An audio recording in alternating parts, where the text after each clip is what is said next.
Waitress, you spilled water all over table 6, don't you see? Laughter erupted from the corner booth where 4 Navy SEALs were drinking heavily. The brown-haired woman, in the worn apron, quietly wiped the spill without looking up. Nobody knew she'd once saved an entire special ops unit with just one hand and a karate pulse. Then someone suddenly collapsed, and she spoke 5 words nobody understood, but made the entire bar go completely silent. Who was she? The Anchor's Rest sat, tucked between a gas station and a 24-hour laundromat in North Virginia, just 20 minutes from the SEAL training facility at Dam Neck. Friday nights meant the place filled with off-duty warriors, nursing cold beers and sharing war stories they weren't supposed to tell. The bar smelled like stale cigarettes, spilled beer, and that particular mixture of sweat and determination that clung to military men who'd spent their week being broken down and rebuilt. Lena moved between tables like a ghost in the machine. 32 years old, shoulder-length brown hair, always pulled back in a practical ponytail. Dark t-shirt that had seen better days, faded apron tied around her narrow waist. European accent barely detectable when she spoke, which wasn't often, never more than necessary. Ice water, no lemon, she'd say in that clipped, efficient tone, then disappear back into the background noise. The other waitress, Marcy, a bleached blonde with too much makeup and opinions about everyone, rolled her eyes whenever Lena passed. Girl acts like she's defusing bombs instead of serving drinks. Probably got her heart broken by some hotshot soldier, and now she's all cold and mysterious. Lena didn't react, never did. Customers barely noticed her either. Eyes glued to their glasses, their phones, their hushed conversations about missions they couldn't discuss in places they couldn't name. She preferred it that way. Invisible, forgotten. Just another piece of furniture in a dive bar where warriors came to forget. But tonight, table 6 was different.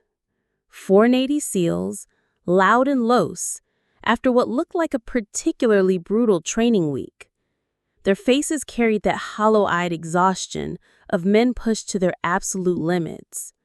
The biggest one, Clay Martinez, according to the credit card he'd slapped down, kept wiping sweat from his forehead, despite the aggressive air conditioning. His teammates were typical Special Forces bravado, laughing too loud, drinking too fast, trying to outdo each other with stories of near-death experiences and impossible missions. Man, I lost less blood in Afghanistan than I'm spending on this tab, Clay joked, but his hand trembled slightly as he reached for his beer. The tremor was subtle. Most people wouldn't notice. Lena noticed everything. She approached with their next round, setting down the bottles with practice efficiency. Her eyes lingered on Clay's wrist for just a moment. Pale skin, purple fingernails, rapid, shallow breathing that he was trying to hide.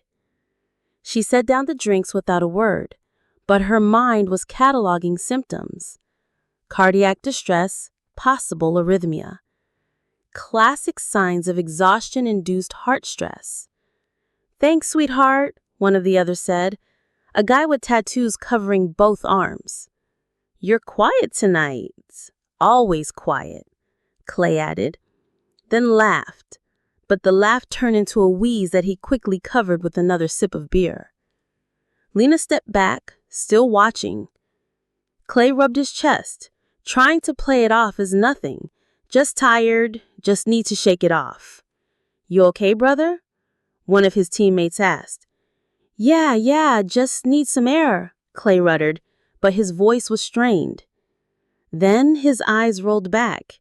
Clay pitched forward, his head slamming into the edge of the wooden table before he crumpled to the floor like a marionette with cut strings. The bar erupted into chaos. Chairs scraped against the floor. Someone screamed. Glass shattered as drinks went flying. Oh God, someone call 911. Is he breathing? Clay, Clay! Pure chaos. Raw panic. The kind of helpless terror that freezes normal people in their tracks. Lena stood perfectly still for exactly 2 seconds. Then muscle memory took over and she dropped to her knees beside him. Her face didn't show panic, only recognition, like she was remembering something buried deep in her bones. She pressed 2 fingers against his carotid artery.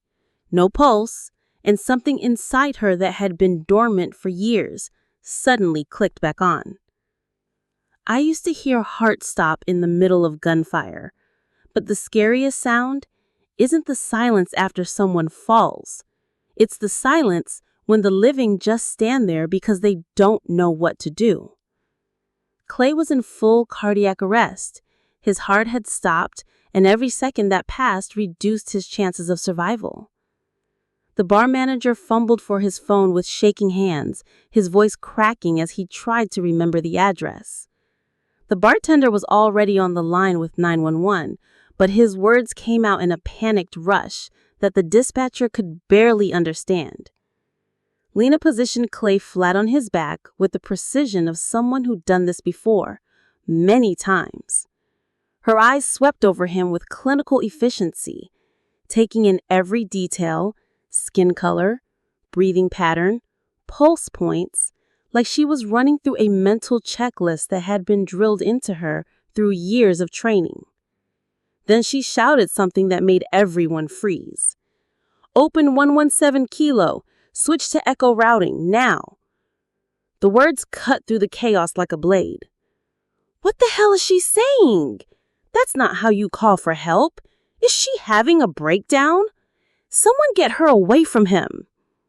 Lena ignored every voice around her.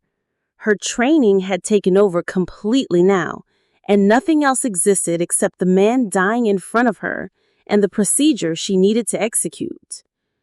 She grabbed a metal spoon from the nearest table, using it to stimulate his gag reflex, a specific technique designed to prevent cardiac seizure complications that could cause permanent brain damage. It wasn't something they taught in civilian first aid courses. Next, she yanked ice from behind the bar, her movements quick and efficient. She wrapped the ice in clean bar towels, using phone charging cables to secure the makeshift cold packs she was creating. An emergency hypothermia protocol to protect his brain function during the resuscitation attempt. One of Clay's teammates, a muscular guy with a ranger tattoo on his forearm, stepped forward to help. He'd seen enough combat medicine to know basic trauma response, but he stopped cold when he heard Lena whisper, "Don't touch him. He's a Black Echo, and he's not done." The SEAL's blood went cold. Black Echo was classified. Deep black, compartmentalized information that wasn't supposed to exist outside of specific military medical units. How could a civilian waitress in a dive bar possibly know that designation? Lena began chest compressions, but these weren't the standard CPR techniques they taught to civilians. This was different. Military precision, specific rhythm and pressure points. The kind of advanced cardiac life support that required years of specialized training under combat conditions. Her compressions were targeted to specific areas of the chest cavity, designed to manually pump blood through damaged cardiac tissue, like she'd done this under enemy fire with bullets flying overhead and time running out. "Ma'am, you need to step back and let us handle this." "Shut up," she said quietly, never breaking rhythm. "I've got him."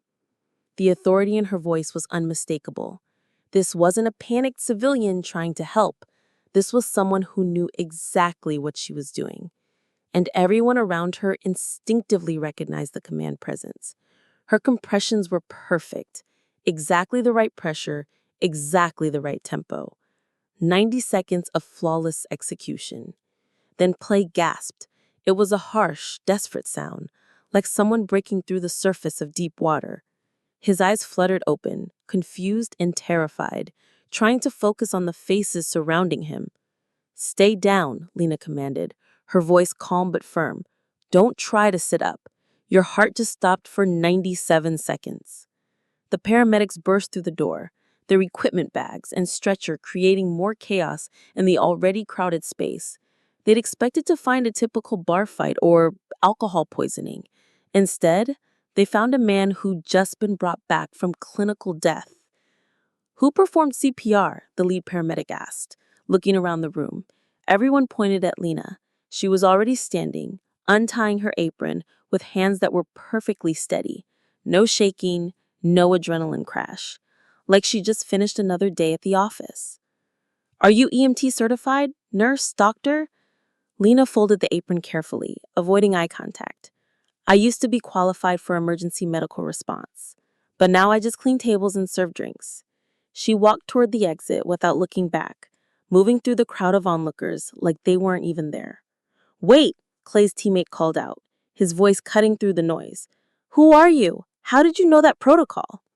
Lena paused at the door, her hand on the handle. For just a moment, her carefully constructed facade cracked, and something haunted flickered across her face. Someone who reacted when the system failed. And then she was gone, disappearing into the night like she'd never been there at all. The paramedics worked quickly, stabilizing Clay for transport. As they loaded him onto the stretcher, one of them shook his head in amazement. Whatever she did, it saved his life. I've never seen civilian CPR that precise. That was military-grade trauma response. Clay's teammate watched the door, where Lena had vanished. "Yeah," he said quietly. "That's what I'm afraid of. I don't have clearance to use those protocols anymore. But if I don't use them, someone dies. Just because the right person was standing in the wrong place." Comment: I know that code. If you believe some protocols should live on, even when they've been erased. Word spread through military channels faster than wildfire. Mysterious waitress saves Navy SEAL with unknown medical technique. Within hours, the story had reached command levels that most enlisted personnel never heard about. The hospital confirmed what everyone suspected but couldn't quite believe.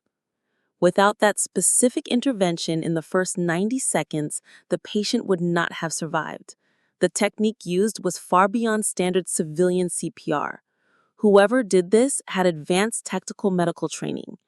The SEALs returned to the Anchor's Rest the next evening, determined to find answers. The bar manager, a grizzled ex-Marine named Pete, just shrugged when they asked about Lena. She quit the next day, came in early, cleaned out her locker, left her uniform folded on my desk. No forwarding address. Hell, she paid in cash for everything. Never even filled out proper tax paperwork, like she was never really here. "What about references? Previous employment?" Pete laughed bitterly, said she didn't have any, claimed she'd been out of work for years. But I hired her anyway, because she knew how to move in a kitchen, how to handle drunk soldiers without causing fights. Girl had discipline. Should have known there was more to it. The SEALs weren't satisfied with that answer. They ran her description through military databases, then expanded to NATO alliance networks. Nothing under the name Lena. Then they tried facial recognition. Helena Vostrick. The name appeared in a file so heavily redacted it was almost entirely black ink. Former NATO tactical medic. Service number that didn't match any civilian medical certification database. Her records were locked behind clearance levels that required special authorization just to access. They dug deeper, calling in favors from intelligence contacts in military medical command. Black Echo Division. The name appeared in whispered conversations and classified briefings. Battlefield physiological support for extreme combat conditions. Teams of medics trained to operate in situations too dangerous for regular medical personnel. Officially disbanded after a classified operation in Syria in 2017. Helena was the sole survivor. The mission details were locked away in files that would never see daylight. But the basic outline was horrifying enough. Radio silence, no extraction, enemy forces closing in. She'd kept 3 critically wounded special operations personnel alive for 18 hours in a bombed-out field hospital while combat raged around them. When rescue finally reached her position, they found her performing emergency surgery with improvised tools, using her own blood for transfusions when supplies ran out. She'd been operating continuously for 6 hours, refusing to leave her patients even when the building was taking direct fire. The official report was classified at the highest levels. Helena's service record was sealed and then systematically erased from all standard military databases. She'd voluntarily left the system after that mission, scrubbed her identity, and disappeared into civilian life as Lena. Clay woke up in the ICU 3 days later, asking the same question everyone wanted answered. Who pulled me from the other side? His teammate, Wells, sat in the uncomfortable hospital chair beside the bed, a tablet containing Helena's partial file balanced on his knees. Someone who got left behind once and won't let anyone else get left behind. What do you mean? Wells looked around to make sure they were alone, then pulled up the classified information on the screen. The woman who saved you, brother. She's a ghost. Officially, she doesn't exist. But Black Echo was real. Deep Black operations.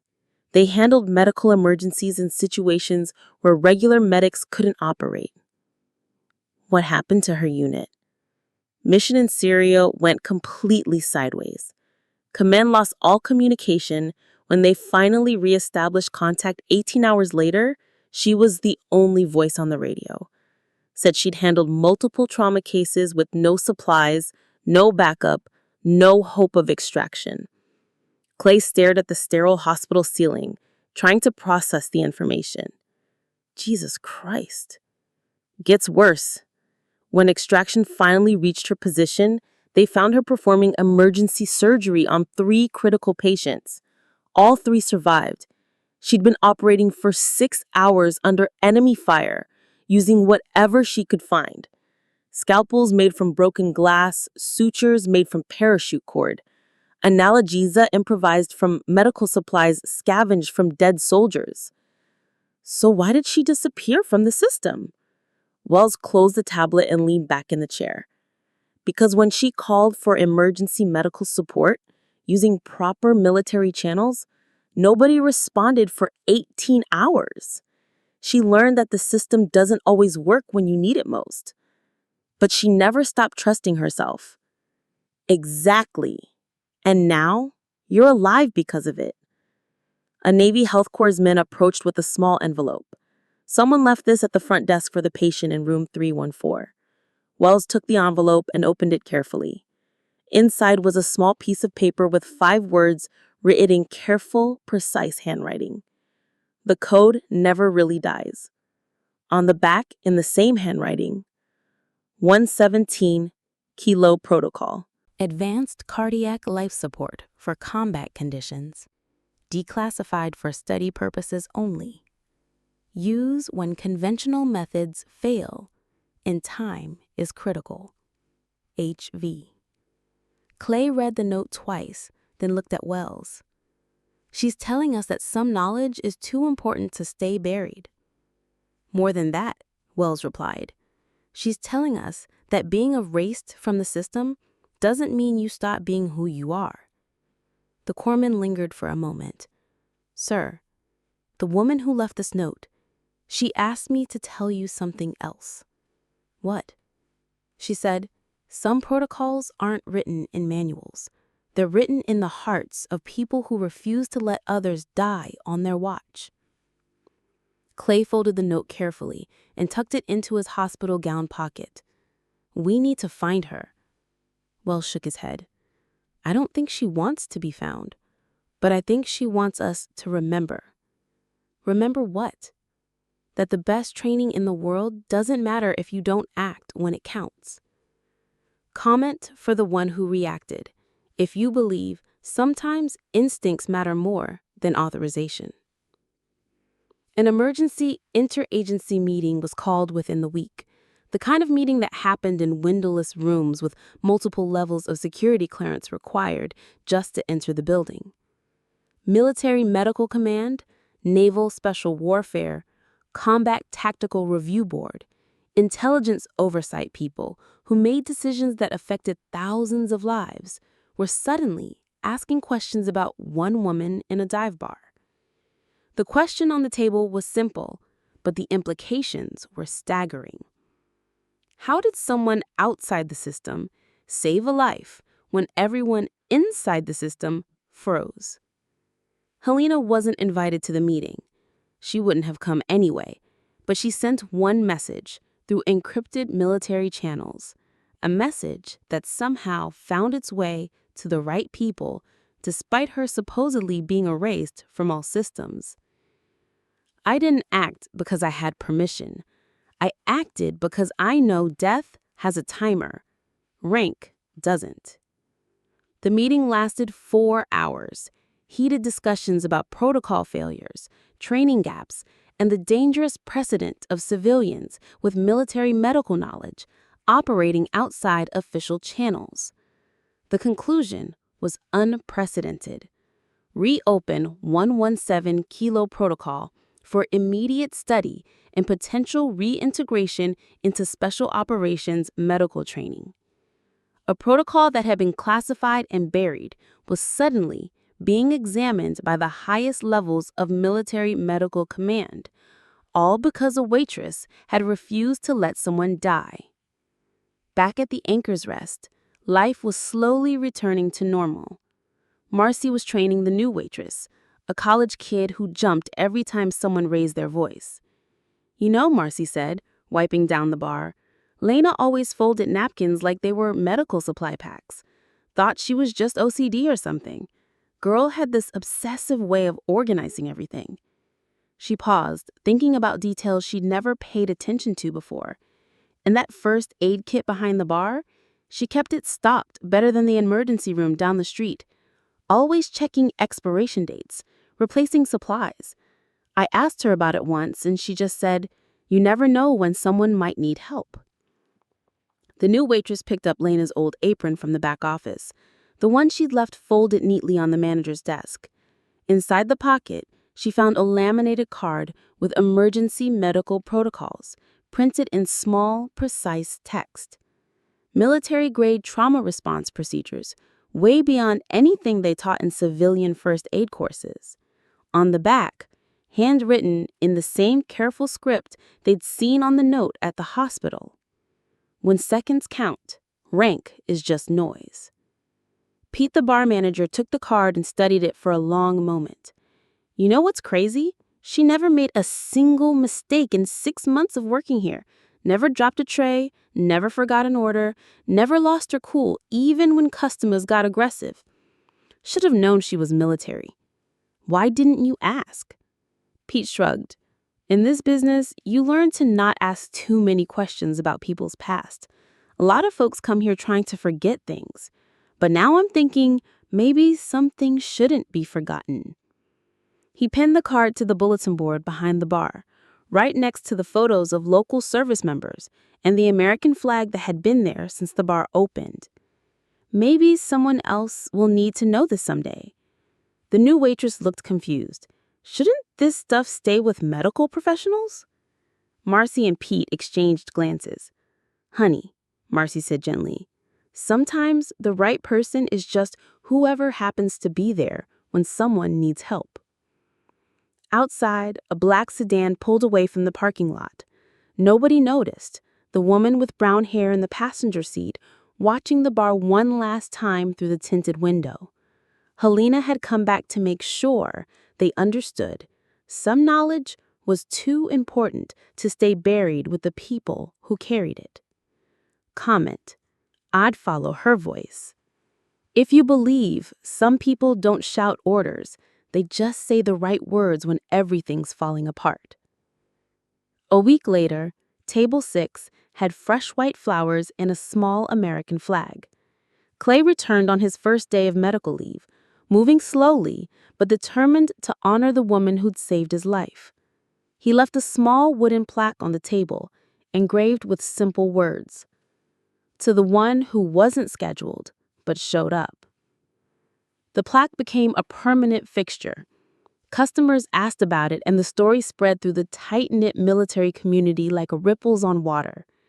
A message began circulating through SEAL networks, passed from team to team during briefings and training exercises. If anyone tells you 117 Kilo Protocol was deleted, tell them about the woman at table 6.